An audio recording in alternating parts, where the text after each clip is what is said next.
thanks so much for joining us today for this inspiring speakers series with Cara as part of our Future Leaders programme. The meeting is being recorded, so just so you know, so you'll have a chance to go back and rewatch it at a later date if you like. But yeah, delighted to be joined by Cara Chambers, who I will talk about in a wee while. But of course, you will all be well aware that the Future Leaders programme has been developed over the recent years to provide real insights and inspiration for all of you who are aspiring to senior roles in the marketing industry. And yeah, delighted to be joined by Cara today, who has held a number of senior roles within marketing. So I'm sure there will be a lot we can all take from what Cara has to say. So just key things that we're going to be focused on in the session this afternoon, really thinking about tips and ideas in terms of how you can progress a successful career in marketing. But more importantly, and specifically for the session today, Cara is going to be talking about how to make the most of a mentor and how to be a great mentor yourself for others.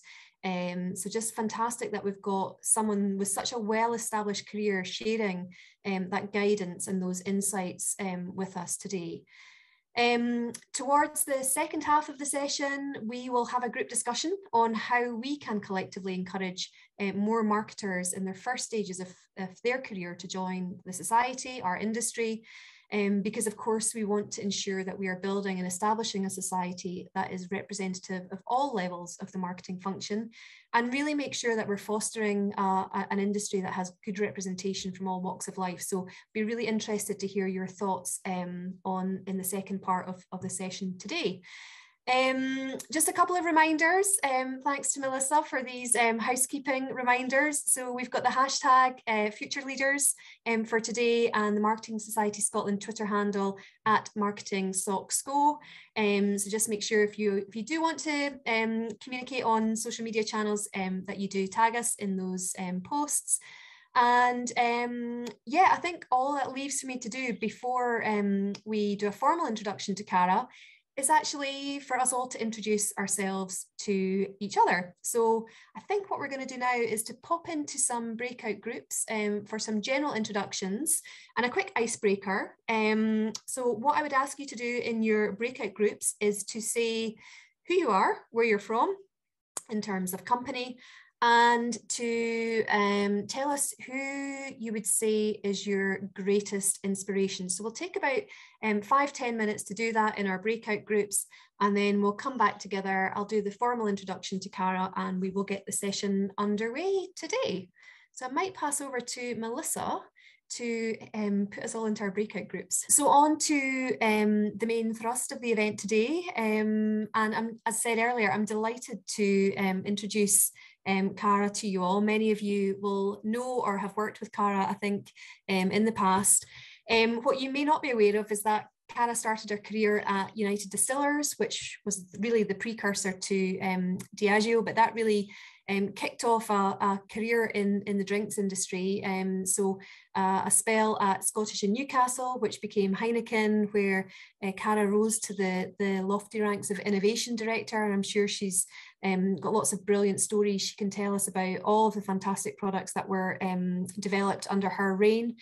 While her children were little, she then focused on forging a coaching and consultancy career, which I think has stood her in good stead through her later career, before moving back into the corporate world, where she became marketing director at White & Mackay, and many of my colleagues talk so highly of working with Cara at White & Mackay. And then Cara moved on to working at Sainsbury's Bank, where she was responsible for developing the brand and the innovation strategy at quite a foundational point in the development of the bank. And happy to say that Cara made a welcome return back to the drinks industry after that, and now heads up the global marketing at International Beverage, where she is the global marketing director. Working across leading brands such as Old Pulteney, Balblair, and Curran Scottish Gin as well. Cara talks of having a real passion for brands, especially in drinks, but most notably for us today, she is a qualified coach, mentor, and happy to say the newly appointed Fellows Chair of Marketing Society Scotland, and is just extremely passionate about developing leadership in those starting out in their careers, so people like ourselves, as well as supporting women to achieve leadership roles alongside their family lives. So definitely something that I know is a pertinent topic in so many businesses in Scotland today. So just great to have the benefit of Cara's presence today to talk about her career and to talk about mentoring specifically. So what we'll do, if it's okay with you guys, is we'll hear from Cara, and then we'll run a question and answers session at the end. So just hold any questions that you might have until the end, if that's okay. And so yeah, I will pass over to Cara. Thank you. That's slightly weird listening to that about yourself. Slightly feels like my obituary, but I'm going to take it as a massive compliment that I'm here. Right, I did practice this before you came on. I was explaining I'm more used to Teams than Zoom, and so I'm going to now try and do the share and make sure that you're seeing the right screen. Right, well, thank you very much. And I can see, like I say, I can see people who are currently my team. I've got people here maybe who've been previous teams. I can see people in agencies I've worked with. So this is lovely to sort of chat to you all, and obviously people I don't know yet, which is great too. This was quite a kind of trip down memory lane doing this, because I was kind of looking at all the questions that the team sort of gave me as a brief for doing this as well, and thinking, right, how can I kind of how do you encapsulate what is now actually quite a frighteningly long career? You know, and a lot of those questions they asked me, like, and how did you make decisions? And I said, God, this is really good to reflect actually on how you got to where you got, and actually can look like it was all quite linear and sort of made sense, but actually it didn't always feel so linear and like it made sense at the time. And I think actually looking at somebody else's career from the outside, you can think, oh gosh, well, that looks like it was easy for them to do that, and then that, and obviously they got there, but it actually doesn't always feel like that from the inside. And sometimes you do make decisions or not make decisions that looking back, you think, okay, maybe I could have done something differently there. So I think that was one of the reflections I had as I was kind of going through, was actually, and I'll talk about that, sort of some of the decisions you do and you don't think. Coaching, I'm going to talk about as I go through as well. It's a really kind of, it's almost part of my kind of almost my principles and become one of my values, actually. Almost it's something that I bring to kind of most of what I do in day-to-day work, as well as being something I could do separately to work. It's something I bring to how I kind of manage and lead teams, and even how I have conversations with my teenage kids. They don't really like being coached by their mum, but I try very hard. So this is me. I'm Cara. I currently work for International Beverage. Some of you may or may not have heard International Beverage. The other part of our business is in-house distillers, which is the kind of production part of our business. And as Kirsty said, we have brands like Old Pulteney, Hannock, Balblair, Spaben, and Caroon Gin, and Hankey Bannister blended whiskey. And we're sort of very much kind of driving those brands on a global scale. And I'm also, and have been for a long time, a part of the Marketing Society, and I'm a fellow of the Marketing Society, and just about to take on the role of the Fellows Chair. So those are two things that kind of very much present in what I do at the moment.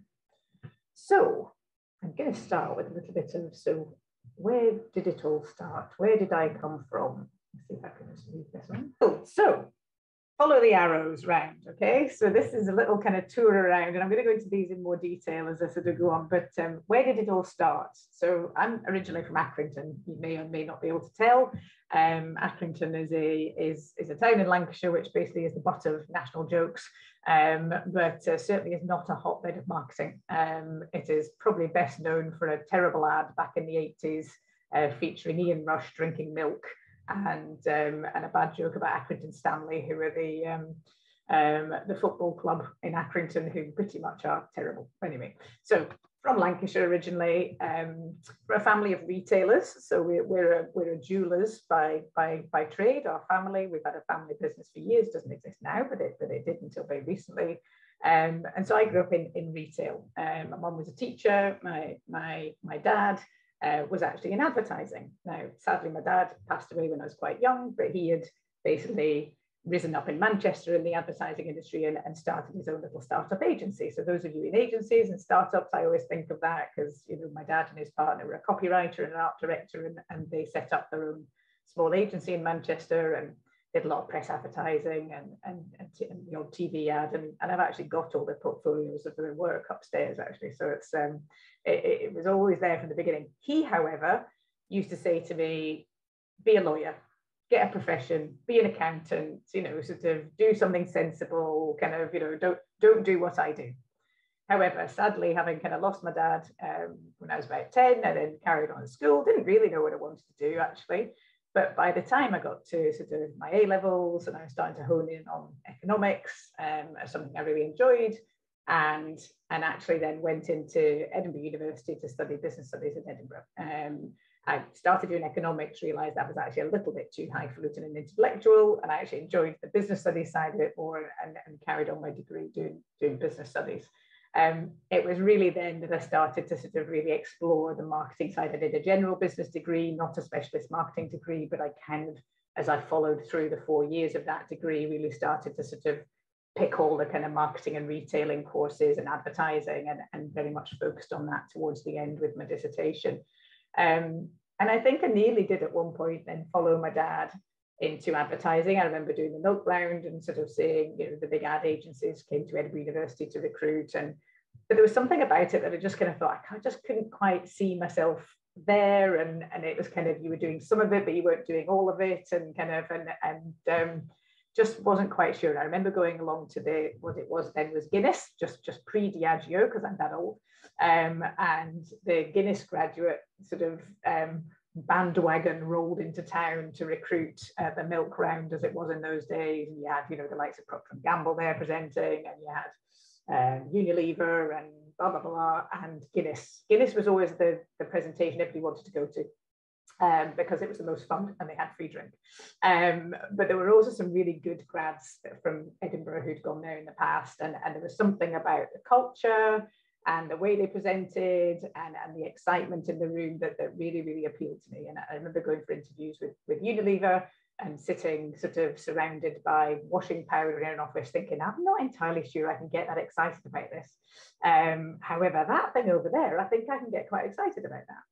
And so, yeah, so I was hugely lucky, went through their kind of recruitment process and was offered a graduate job. So I literally went straight from Edinburgh University into a graduate role. And I'll tell you a little bit more about the roles that I did, but, you know, sort of the main brands at that point were Bell's and Gordon's. And for those of you who weren't around in 1993, they were behemoths of brands at that time. Bell's was the #1 blended whiskey in the UK. I think it was actually the biggest spirit in the UK. Was overtaken by Smirnoff not long after, but blended whiskey was still enormous, and Gordon's was pretty much the only gin there was. That it was not like the gin market now. There was kind of Beefeater, rum, that was it. So really exciting time, and very much a kind of real blue chip grounding in how to do classic consumer marketing. So you really learn your trade. Did about three and a half years there, and then actually took an opportunity to move in Scottish Newcastle. And we were saying to some people in my group there, this was in the days when there were marketing departments of over 100 people based in Edinburgh at the #1 brewer in the country. So Scottish Newcastle was the absolute dominant force in the country in terms of you know, being the #1 brewer, having these huge brands. And again, you know, very much kind of great grounding in that kind of classic marketing. So working on brands like John Smith's, on Foster's, and talking about NPD, which I'll talk about later. But as I said there, creating brands like Jacques Fruit Cider, which was one of the first flavoured ciders that kind of came out with all this kind of, you know, the boom in cider that started with Magners and Bulmers, etc. So yeah, really, really exciting time there. 13 years. So there's quite a story of how that developed, and I'll talk about that a bit more. You know, why did you stay somewhere that long? Why would you leave? When did you stay? How did you decide to go? So really interesting stories there as well. And as Kirsty said, absolutely took a little bit of time at that point to actually do something different when my kids were quite little, and sort of developed a bit of a coaching and consultancy portfolio, which again, I can talk about a bit of that, but was sucked back into the world of spirits with a job that I absolutely loved at White Mackay, brilliant brands, brilliant company. I know I'm a competitor now, but still huge respect and regard for what's done there. And that kind of brought me back into the industry. Very different days from the 13, 15 years prior at United Distillers. The industry's really moved on. Malt whiskey, which was nothing back in the 90s, now really kind of, you know, growing and healthy. Great fun times. And I'll talk a bit about decision to leave there, and actually how sometimes you may leave things that actually you really love. Moved into Sainsbury's Bank. Now that's interesting, sort of drink, banking. Honestly, really brilliant learning experience, which I'll talk about to be a bit more as well, but totally different, and just really interesting to challenge yourself to work in a totally different category and take those kind of things that you know and you think are sort of basic principles and try and translate them into a different industry. And some of it you can, and also then you maybe learn that some of it you can't. And also you start to learn about, is this for me? Is this kind of the kind of industry that I like? Can I make a difference or not? And also obviously working for the Sainsbury's brand was just phenomenal, because it's just an amazing brand and a very brand and consumer focused business, and a very ethical business as well, which was really important to me. I'll talk a bit about why I left certain roles as well afterwards, but had a short time at Baxter's, which is obviously a kind of very well-known Scottish food brand, but actually it was drinks that kind of brought me back. I think for me, feeling at this stage in my career that being back in something that I really love, very passionate about, and in a company that I feel I can really kind of is in a growth stage and I can really make a difference is really quite important. So yeah, what I'm going to do is just going to talk you through, because this is what I'm saying, you know, that can feel like, oh, that was all seems to have flowed really logically and was really easy, but it isn't always, because the other thing that comes in the middle is obviously life happens in the middle. And there's a lovely picture of, you know, me and my husband, who, by the way, I met on my Guinness graduate scheme. So that's also a bonus of joining a graduate scheme. So there's Tom, and hiding behind there are twins, Ailsa and Cameron. That is a slightly old picture because they're now 16. And if I put a picture of them up on a presentation, they would absolutely kill me. That's when they were nice and happy to have their picture taken with their really boring parents. And this is Sammy the Spaniel, who's our third child, who is the only person now who's happy to see us when we come home, which is, if anybody's got teenagers, you will know when you get teenagers, get a dog, because then somebody's happy to see you when you come home. So yeah, this is also about how do you juggle all that, two careers.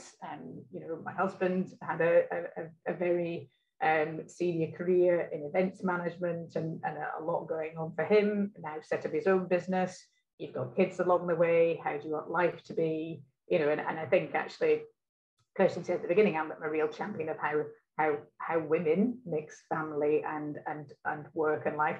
Actually, I would say I'm a champion of how parents and people mix family life, because I think one of the key things to how women can do it is actually that we all do it as parents, because people become parents rather than just mothers, you know, becoming mothers when you have a baby. And actually it's for all of us as we sort of go through our life to think, how are we going to juggle this thing called family and life with work, and make both work for men and for women.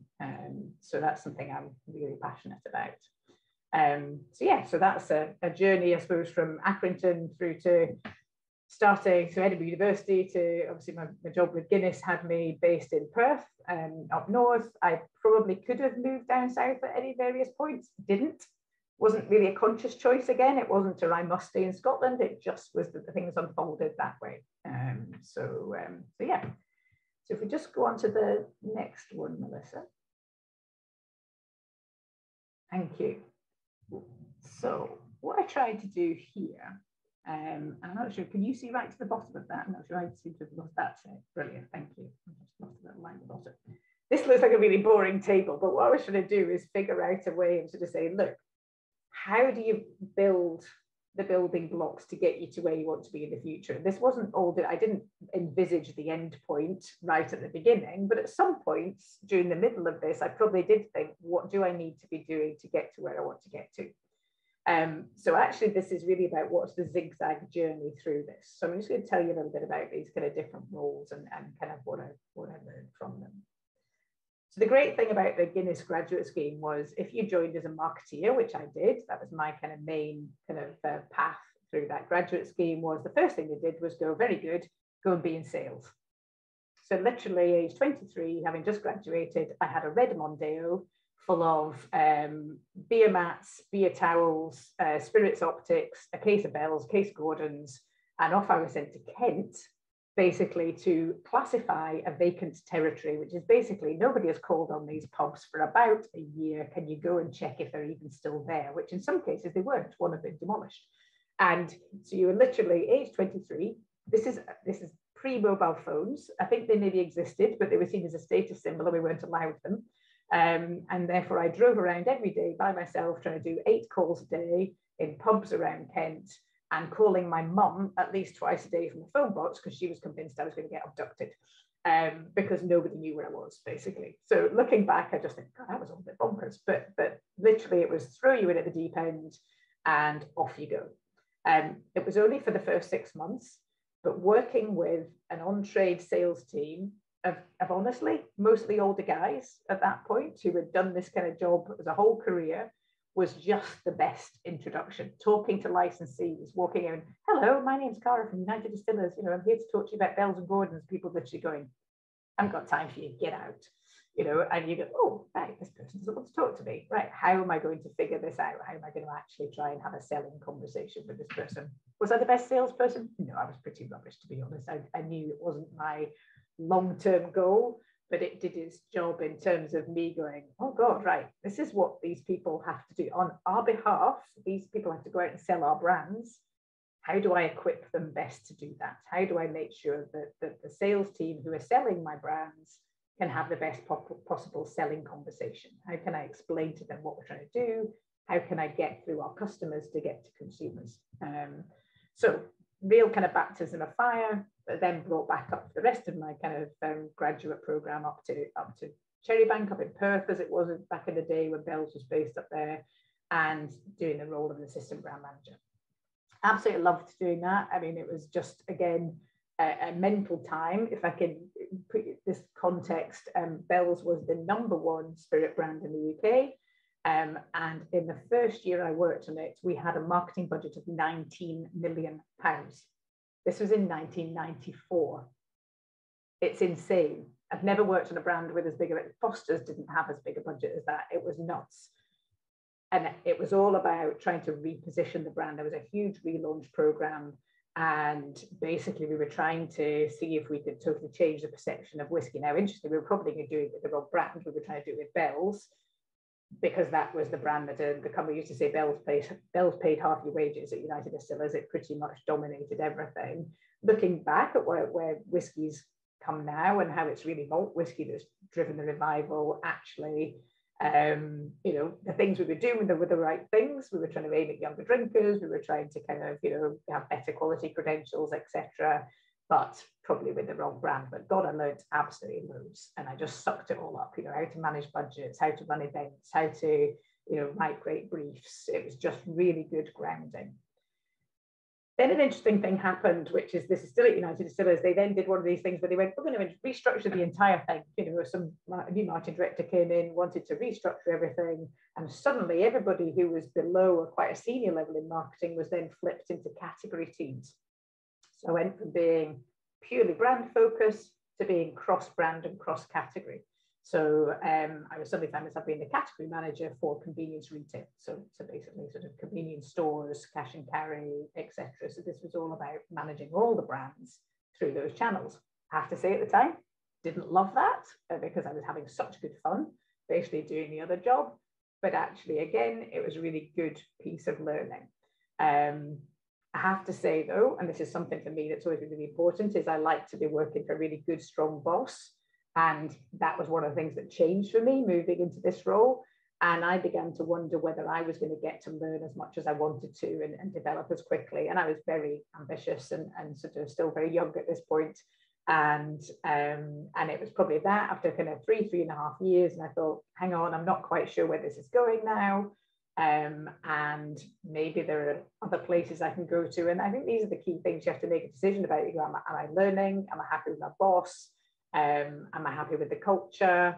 kind of see where I'm going next. And yeah, probably I was still probably relatively young and naive, and I had friends and colleagues who'd moved to Scottish and Newcastle, and I went, that actually looks good fun. That's a big beer company, and that looks good fun. And I was kind of tapped on the shoulder by a former colleague who'd gone, and off I went and got myself a job at Scottish and Newcastle. Actually, I think it probably was the right decision. I think I could have had a perfectly good career as well, staying at UD, because it then became Diageo, but that would have taken me on a very different path. Eventually, that would have taken me probably to London and sort of moving abroad, and you sort of go to sliding doors with it, because that probably would have been a very different career path then. But actually, when the -- brewer is on your doorstep in Edinburgh, that made a lot of sense to actually stay there, and it was drawing marketeers from all around the country and in fact world to work there. So it was a brilliant team. I had contemporaries at the time who now run, major agencies. So Richard Marsham was a fellow brand manager at the time, who now runs the Leith. There were various other people who now work all over the place and have been through the doors of Scottish and Newcastle in that era. Worked on the John Smith's brand, which, for those of you who are too young to remember, John Smith's again was just a phenomenal brand. We had very famous advertising with Jack D. It was one of those quite iconic brands in its day, and it was still at its heyday at this point. So again, you're working with major London agencies with big media budgets, creating TV ads, just brilliant fun, but also working all the way through the mix, which was just a great education.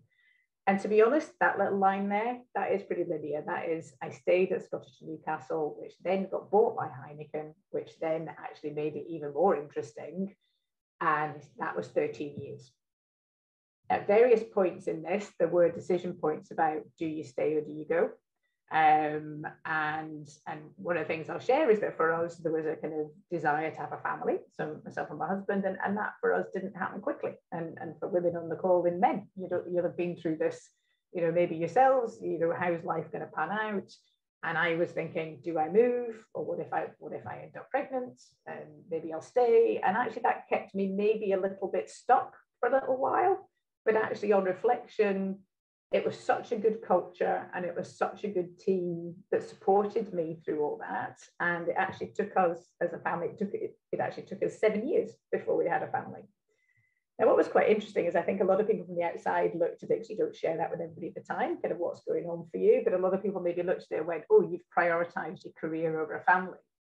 Whereas if I'd have had a family probably when I wanted to, I probably would have had them when I was brand manager at John Smith's rather than when I was marketing manager on Ciders. So that's and that might again have quite significantly changed the path of how you dealt with maybe kids at a slightly younger age in your late 20s versus how I then dealt with it when I was more senior in my mid 30s. So again, from the outside, you might look at somebody's career and go, oh, they've made this very deliberate choice, but actually quite often it isn't a deliberate choice. It's lots of micro decisions about sort of, do I stay? Do I go? Is this the right thing now? Should I go? There's never a right time.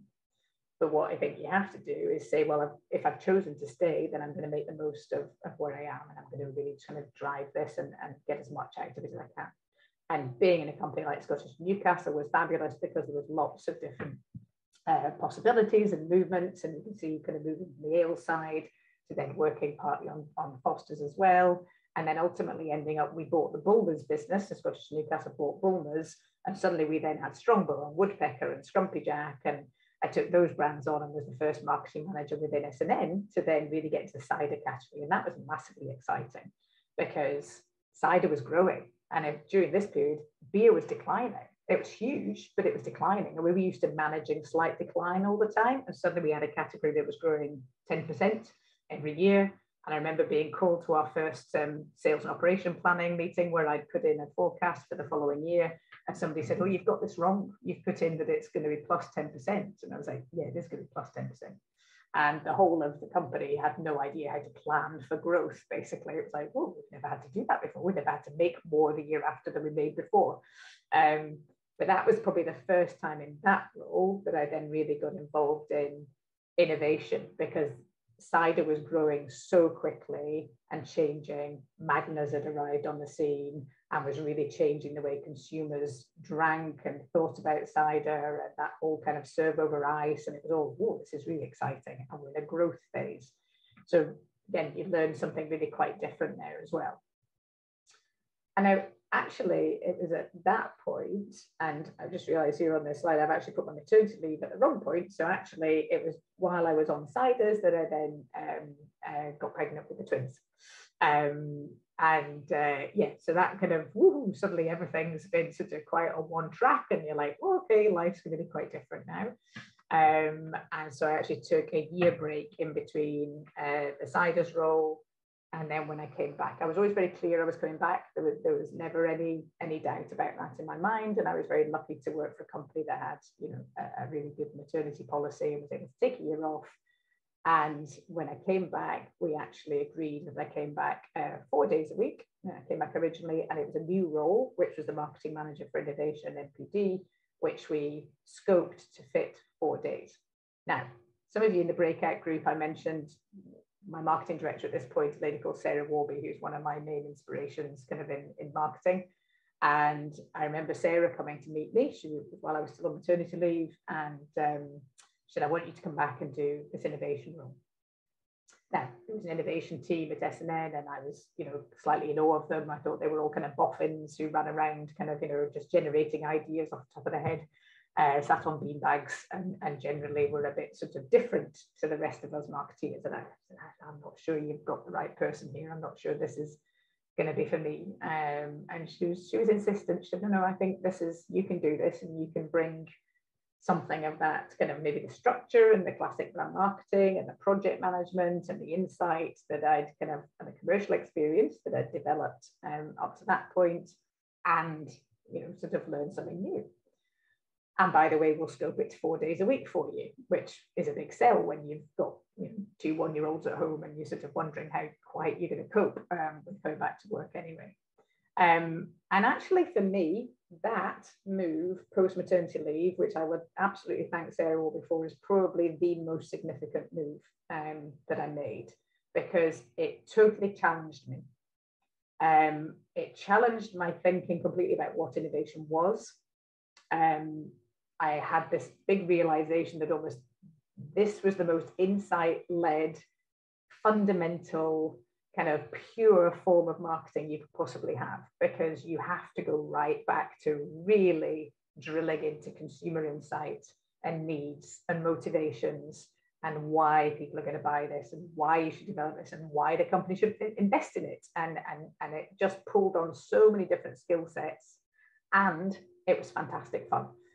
What I also learned was that there are processes around innovation. There's not people sitting on beanbags and just dreaming up ideas. There are really good, clear structures. We worked with What If a lot, if any of you've come across the techniques of What If. If you haven't, I thoroughly would recommend you read their books, but all about how everybody can have ideas and everybody can be innovative, but you've got to provide them structures and processes to do that in, and then bring things to market in a structured way as well. So for me, it was a brilliant balance of structure and creativity and insight, and yeah, thoroughly enjoyed it. And we had launches like jackfruit cider, some of the Bulmers flavors, Foster's and John Smith's with floating widgets, all sorts of good fun. So for me, that was quite a revelation, because I had never seen myself in that kind of role. I thought I wasn't creative. I thought what I was good at is writing a good brief to agencies, and that I was very structured and commercial. But actually, this showed me that I could also go into creative space. And actually, from there, then was promoted to the head of innovation role, which I had never seen myself in. And I think that's what's really interesting in taking that risk and taking that move. I ended up somewhere that I used to look at my boss, Sarah, who had been that role in the past, and thought, I'd never be able to do that. She's super clever. She's really creative. I'll not be able to do that. I then found myself in that role and actually realized I really could. And coming back from maternity leave, that was then only a year after I came back. I went back full time. That was fairly full on, I have to say. If you think now how we're all working at home, that was not a thing. Working at home was not a thing. That would have been a big deal if you were doing a few days at home a week. So it was full on in the office, 5 days a week. Yeah, that was the juggle, but I loved the job. And that was always my deal with myself, was if you're going to work full time, you have to love it, because you're making sacrifices and compromises at home as a couple to also kind of juggle 2 small children, and my husband's career at the same time. So yeah, fairly full on times, but I think when you're in mid-30s, you can kind of cope. I didn't need quite as much sleep then as I do now. So yeah, after 13 years, again, this is another pivotal point. There was then really a decision, because we could see that even though I loved my job, I could see that the way Heineken was structured meant it didn't make any sense anymore to have a head of innovation based in the UK, because they had a 200-person innovation function and labs and NPD based in Amsterdam. And actually, we needed to do things maybe slightly differently. And I was part of a team who designed a whole new structure for the team. And yeah, one of the roles I was offered at that point was to be the brand director for the premium beers, sort of including Heineken. And actually, I took the decision not to do that. And this is another like decision points, because actually, you might look at that and think, really? You turned down the chance to do the brand director job for Heineken and Kronenberg and Tiger? Yeah, because I had 2 4-year-olds.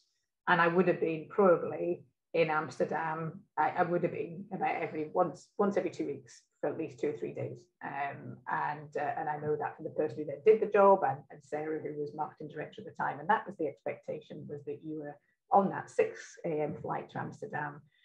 And I just looked at that, and that's when life and work, I was like, that's not right for me right now. And I took the opportunity to leave, to take a package, to take redundancy, and I will use it. I would say to people, don't ever be afraid of redundancy. It happens to everybody. It's about a role, not about a person. And actually, sometimes it can be absolutely the right thing for you to do at that point. Say, actually, I'm going to step away, and I'm going to think about what to do and do things differently.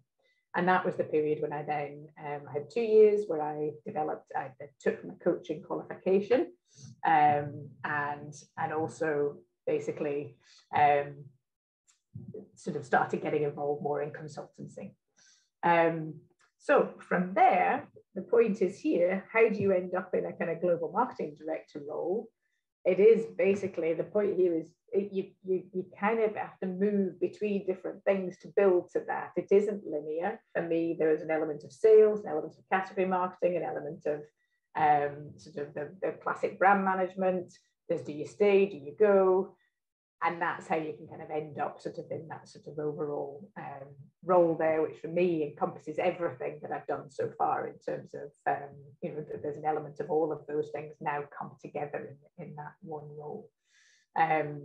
So I've just had a little nudge from Melissa saying we really need to move on in time, but a lot of what I was going to talk about is kind of covered in there. So I'll just kind of just finish off on these next 2 slides, because I do want to talk about a bit about coaching. So my point there is it's not always as straightforward as it seems.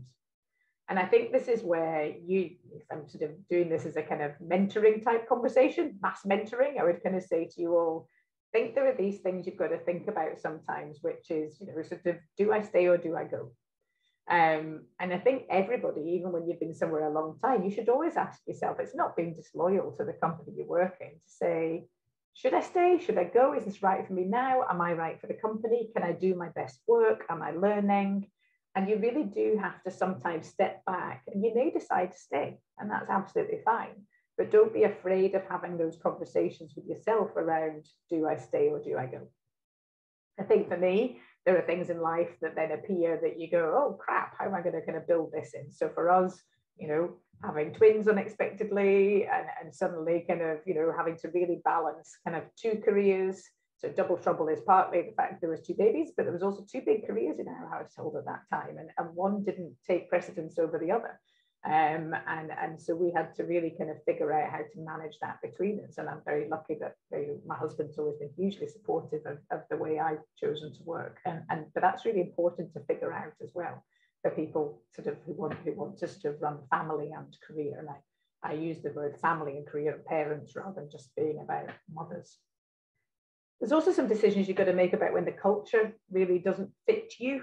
And I've said when the culture doesn't fit you, not when you don't fit the culture, because I think it's not there's anything wrong with you, but as you go through your career, you'll develop your own values, your own sort of thoughts about what's right and wrong within a business. If it really doesn't feel right, really notice that. Don't stay for a long time in the business where the culture doesn't fit. It really doesn't make any sense, and it can really make you quite ill. Actually, it can really affect your mental health, your physical health. And I've only had that happen a couple of times. One where I was just like, oh, okay, is this right or not? Not quite sure if it is. One where actually for me it was really kind of, no, this is not working at all. I need to leave. And I had people around me saying, no, you need to leave. So I think, and again, don't feel any kind of judgment or kind of shame with that. You really need to feel that you can go. And the last thing is a kind of, there's this thing when you feel you want more, and I'll kind of finish off on that the next slide as well, which is we all want this kind of wider life. Work can eat up all your life, and especially if you're parents juggling family and work, that can eat up all your time and space. So I think it's that thing of, you've got to balance, especially maybe as kids get older, or if you don't have kids, once your career is established, what else can you do, and how can you make life not just be either I'm working or I'm knackered? Because that's not a kind of good place to be. So go to the last slide, I think. That's it. Yeah, so for me, I thought you've got to develop your sidebars. And what I mean by that is you can't just be a one-trick pony doing it, because actually these things feed into your career, and your career feeds into these things. So for me, coaching, I think, as we mentioned at the beginning, has been a huge thing. I learned to coach as I got promoted because I realized I was starting to manage people whose job I didn't know how to do, particularly technical people in innovation who were older than me, more experienced in running breweries and things. And I went, I can't do this. I can't tell them how to do their job. I've got to learn a different way. That's where coaching really became a big thing for me. And I realized I had to go and learn how to do this. I also got myself coaching. And that's something I would say to you all as well. So be coached and coach, learn how to coach, and put yourself wherever you can in an opportunity for coaching. I think coaching is slightly different to mentorship, and I have been hugely involved in the Marketing Society's program, but I'd say that's a slightly different thing. And absolutely fine mentors, they're wonderful, but investing in yourself and paying for your own coaching, not expecting your business to do it, but investing in yourself as well, is really, really important as part of these tough decisions. So coaching for me is an absolute mainstay of my progression, how I think about what I do, but also how I work and how I am within my roles. For me, the Marketing Society has underpinned my career probably for about 20 years now as a corporate member. And then as I've found, I've been able to have more time to contribute, which has probably come for me when the kids have got a bit older. And also Graham hooks you in and then you never get away, is that I've basically got more and more involved, I'd say setting up the mentorship part, which for me was really part of my beliefs around kind of supporting younger people, especially younger women, and just for me really kind of being a positive force for the image of marketing in the world as well. And I think you say you work in marketing and people think you're somehow evil and you're trying to trick people into buying things, and I hate that perception of marketing. So I really like the work the Marketing Society does around a positive image of marketing. And that's going to be something we can talk about in the breakouts, is around how do we get people to come into marketing and understand what good marketing is and what good marketing can do. And then more recently for me, like I say, with having teenagers, I've then got involved in things like Business Beats Cancer, where I can see Lou on the call, so along with Lou, and sort of really kind of using your business expertise and connections to do something for real good. And that's a cause that's really close to my heart. And also something like I've actually pushed myself out of the comfort zone, and I'm now chair of my kids' school parent council, which is a whole new world of education. And I'm actually going to be involved in recruiting the next head teacher for the school, because our current head's retiring. And again, that's something that, well, I've recruited lots of people, but I've never done it with an education board at the council. So it's always just about kind of developing these sidebars where you go, well, what interests me? Where can I add value? But where can I also still learn as well? So that for me is what kind of makes life interesting. And then I think there's just one last slide, which is, so what now? You kind of go, oh, that's lovely, nice, and sort of in my early 50s and coasting along, and then you go, well, actually, this is a whole new phase as well now, because you go, well, climbing the ladder was all quite interesting, and there was always a step ahead. What do I do now? I don't want to be an MD. I don't want to run a business. I don't particularly want to be a one-man band. And I don't have an answer on this, but I thought this was quite interesting. It's a little model, which is, you think about how long you've been working, what your ambitions still are.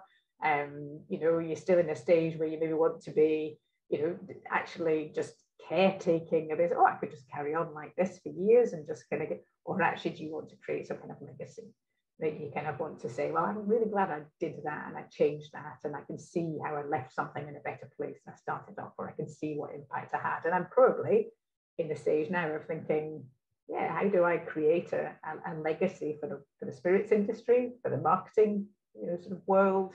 And I don't think that's kind of like trying to big yourself up, but it's going to say, how do I just finish my career maybe within the next few years thinking, yeah, I feel good about where I've left it. So yeah, I'm talking very fast now because Melissa's probably sitting there going, shut up now. But yeah, so I think open to any questions and discussion, and yeah, I'll stop. Thank you, Cara. Thank you. That was brilliant. So fascinating to see the journey that you've been on. And I guess I have one question before opening it up to the floor, if I can. I guess the point you make about sort of the journey to the top not being linear, I think is really, really interesting. I think so many people in your position would say the same. Did you have a moment in your earlier career where you realized that in order to get further ahead, actually you were going to have a broad range of experiences? And at what point did that happen in your career?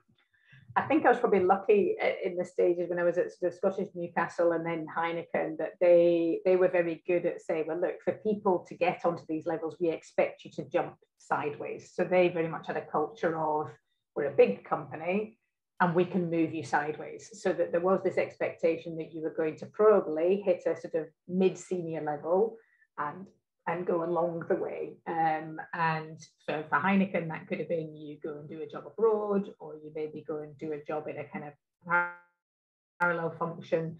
I didn't stick with Heineken through that, but I could see what they were saying. They were kind of like, you kind of have to add some different things and you're never going to just go straight up. So I suppose I was lucky that I had some mentors in that stage. This is maybe the thing about finding a mentor. So finding somebody, so for me, there was probably Sarah Warby, who I've mentioned as a marketing director. She'd done advertising, she'd worked agency side. She'd come from a Unilever background into advertising agencies, back into kind of brand marketing and innovation, and then ultimately marketing director. So I can kind of see that as well. And I had another boss who was my head of innovation at S&N. He was Stuart Catchpole. And he came from a more commercial background and trade marketing. And again, you could kind of see, right, the people who are most rounded have kind of done some of the other things. And I think it was, I think it was probably that sort of realizing that to be considered, you probably had to have these kind of, shown that you can do more than just one thing. Because by the time you get to the marketing director role, you're also kind of in that, you've got to work alongside your sales director or your finance director and the commercial, and actually they're all, you understand a bit of what they do and they understand that you kind of get it as well. So it just enables you to take that kind of more kind of holistic view. So for me, it was finding mentors and looking at others and going, oh, that's interesting, sort of, so it probably wasn't really until I got to kind of marketing manager level that I started even think, because I didn't used to, at that stage, I remember saying, oh, I'll never be a marketing director. It just looked like it was too far away, and I had 2 young children, and I was like, oh, I can't even get through the day, and kind of, and so it didn't probably really come till I was head of innovation. Then I was like, oh, actually, then okay, if I can do this, then maybe I can do that. So there wasn't a dead cert confidence in myself that I would ever get to that level. Brilliant advice, though. Brilliant advice. I'll throw it open to the floor. Has anyone got any questions? And if you would like to ask a question, would you mind just say your name and the company that you work for? If you want to raise your hand, I'll try and navigate my way through some questions. Any questions for Cara? I've got one. Naomi there, I think. Yeah. Yes, go for it, Naomi. Hey, I'm Naomi. So I'm market manager at Seafish.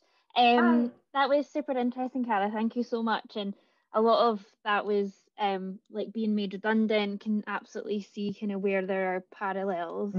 You mentioned something really interesting about Sarah and the fact that she almost identified something in you that you seemed like you didn't identify in yourself, and it sounded like you kind of had to put your trust in her for that innovation role. How did that feel? Because at the time it sounded maybe there was a bit of imposter syndrome there, and it was a different role that you probably just hadn't considered yourself being in at all. How did you decide that was, did you just trust Sarah fully and go, okay, let's just give this a go? To be honest, I kind of did, because I'd been there at that point probably already 9 or 10 years at Scottish Newcastle, and I felt like they knew me really well. So that I kind of thought, well, guys, if you think I can do this, I promise you I'll give it a go. And also I was working for her, so I was kind of going, right, okay, I can see, how are you going to support me? How are you going? What sort of coaching are you going to put in place for me? How are we going to make sure that I can do this? And they were very good at that. So I think for me, I kind of went, okay, you're seeing something, like you say, so tell me what it is that you're seeing. And for her, it was kind of, you're used to working with insight, you're a great project manager, you're a strong team leader, kind of, you're somebody who the business respects, and therefore they'll listen to what you're saying. So it was kind of, okay, well, if that's going to be enough to give it a, but you're going to have to support me on how do I learn to do the role? How do I then actually learn how to do innovation processes and techniques, etc. So that's what they did. I was lucky that they then said, well, we'll make sure your team goes through all the training with what if, and kind of, and that for me was, then I was just like, this is just a blast. This is brilliant. I'm learning so much. And I would say that I was lucky because that's a big company. If you're somewhere smaller and somebody's saying, we think you could go over here and do this different thing, I think you go say, okay, it is that, tell me what you're seeing in me that you think are the skills and competencies I've got. Because really, a job is more about your skills and competencies than about the job description. It's what skills and competencies are transferable, and then what do I need in place to allow me to learn to do the kind of the tasks that need to be done, and the deliverables for the role. So that's probably more about, do I need some coaching? Do I actually need some training? Do I need some actual input to enable me to use the skills and competencies that you think I've got already? But then I need to bring the two together to then say, and now I know how to do this job. So that was probably the bit that worried me most, was I don't literally know what to do on a day-to-day basis doing innovation, because I've always done brand management. And now I do. I know all about stage gate processes. I know all about kind of creativity processes, and they were techniques and they were just things to learn. I just didn't know about them before. So yeah, there was a lot of trust in that, definitely. And do you think the values of the company, but also values that you attribute yourself and the culture helped with that? Because I suppose my question there is, would that have happened in another company? It sounded like you were really supported in that way of, not done it, but I'm learning. Yeah, I think that's very true. And I think I think companies really massively vary on that. And that probably takes me to what's the culture where you are? And are you able to have those kind of open conversations, say, look, I'm really confident about this bit, but I'm not so sure about this bit. But this is what I think I'm therefore going to need. And if somebody should have moved you from here to over here, but saying, I'll just see how you get on, I think I'd be going, I don't think it works like that. I think, you've got a job to do to support me and make sure I've got the training and support or coaching or mentorship that I need. You can't just drop somebody into something. So I think that's a big thing about wherever you are, and you think about what's the culture here, or who can I draw on, and how can I make sure that because I would say a job's a two-way street. You've contracted with that company to say, I'm going to bring you my skills and expertise and try and deliver some outcomes, and they say, well, we're going to pay you for that, but we're also going to support you and train you and give you the tools to do the job. And it's got to work on both sides, otherwise it's not a good deal for you, basically. Thank you. Thank you, Naomi. Lou, question from Lou. Hi, Lou. Hi, Cara. Thank you for joining the EBC board. We've got a big dinner where me and Cara are organising at Prestonfield. We've got to raise 100 grand, so no pressure. My question was about tips for managing a team, Cara. And sort of giving them confidence, because sometimes they just don't think they can do it when they can. How do you give them the confidence, getting the best out of them, working with their strengths and delegating? Have you got anything on that? Yeah, absolutely. So I think for me, you're absolutely right. And this comes into the coaching piece, which is I found when I moved up to managing a bigger team, which would probably be the first time would be my innovation team, which was kind of 12, 13 people, and then sort of up to White Mackay, which was at the time, I think, just under about 30. And sort of you start to manage that kind of level of team. it was this thing of saying, I cannot be the leader who knows how to do everybody else's job. So you're not managing from the top of the triangle like that, but you flip it round and you say, my job is to be the leader that supports the triangle, because all the work is getting done here. And I need to say, how do I facilitate and empower and lead this team so that they understand, clearly what they need to do, how they need to do it. I would say my job is to get the right people in the right roles, doing the right things and doing them right. Basically, that's my job. But if I can do that, then my team will feel, and my team are on here, so hopefully they'll agree, but they need to feel empowered. I get involved in relatively little detail, but I get involved in the people, who they are, what they're kind of, sort of how they're getting on, where their skills are. I don't expect everybody to be fully rounded and be able to do everything. So you do think about, right, how do you put teams together that complement each other? I'm a great believer, and I'm looking up here at my bookshelf, there's a couple of books in particular that were pivotal. One is First Break All the Rules, which is based on the Gallup employee surveys all around the world. And that's really about how people work for their managers, their leaders, rather than for companies. And it's their manager and leader who empowers them and makes them feel able to do the job and to be supported. And that means sometimes you have to manage people in different ways according to where they're at in their career or their strengths or their weaknesses. And it's all about strengths. It's all about the strengths finder is the kind of key tool they use. And it's all about saying, like, help people find their strengths and then work out how best to use them so that they feel good about that, and how you build teams that complement strengths rather than this obsession, I think there was particularly in the 90s and noughties, with what are your weaknesses? Let's correct all your weaknesses. And everybody then focuses on all their weaknesses. This is about find the strengths, build the strengths, put teams together that build strengths, and then figure out how to coach them, mentor them, support them, give them the tools to do the job, the training, and spend time. My best friend is somebody who's more of a lone wolf. She doesn't really like leading teams. I remember one saying to me, leading teams is exhausting because there's just people coming and talking to you all the time about all their stuff.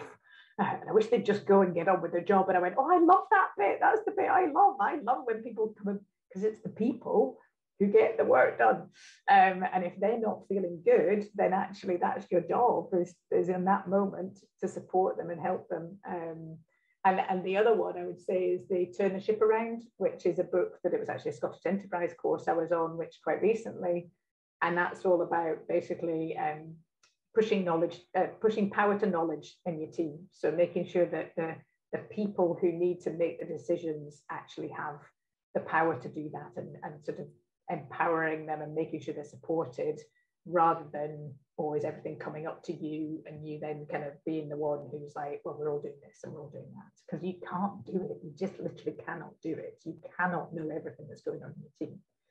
So I think it's that framing, what is your role as a team leader? Because I think very often we're still trying to do a lot of the day-to-day marketing job, and I'm like, no, that's not actually my job anymore. That's what my team's there for. I need to empower them to do it and knock down barriers for them around the business, maybe with other functions or with issues we're having, and help them solve that. And then my job is basically to make sure, have I got my structure right? Therefore people are doing the right kind of roles. Have we got the strategy right? So that therefore what they're doing feels like it's the right things. And then have they got the tools to do those things correctly? Can they actually execute what we're asking them to do? So I think it's always remembering what you're there for. Does that make sense? I think that's a great point. Yeah, and I guess there's a point where you might have to decide which way do you want to go. Do you want to be the team leader, managing that big team, or actually do you want to be a person who's still and there's absolutely two routes to go, and that's a really good point. Is you can be a specialist and really kind of drive that whole kind of, because you want to be still involved in, really diving deep into a kind of area of marketing or media, or getting very, digital marketing, getting really, or really this job, I get excited on days where I actually get to sit on a brief response or something, because it's like, ooh, some brand marketing, how exciting. My team will be like, yay, a design response. Whereas actually a lot of my job is basically on the leadership team, thinking about the whole business and thinking about, how's my team doing? How are we doing on retention? How's the motivation doing? How's my structure doing? Is it going to deliver this strategy? Is there anything we need to change? So, it's really it is really a team management job. Cross strategy, that's kind of the two parts that are the main bits. But yeah.